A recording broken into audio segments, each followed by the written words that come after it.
Box కావాలన్నయ్య. సరే తీసుకో. అక్క ఇష్టం లేదని పడేసి అమ్మ చూడగానే టెన్షన్ పడి. ఇంతకీ ఎవరు? ఈరోజు సార్ తొందరగా రమ్మన్నారు, వెళ్ళాలి. మేఘనా, టిఫిన్ చేశాను, వెళ్ళి తినిపో అమ్మా.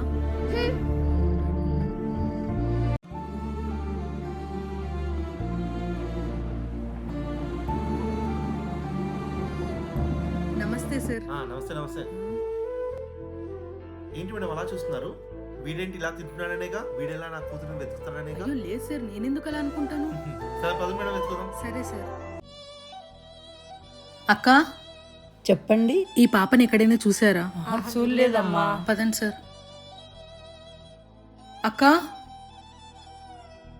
ఈ పాపని చూసారా అమ్మా? లేదండి, చూడలేదు. సరే అమ్మా. అమ్మా ఈ పాపని ఎక్కడైనా చూసారా అమ్మా? తెలియదమ్మా. సరే అమ్మా.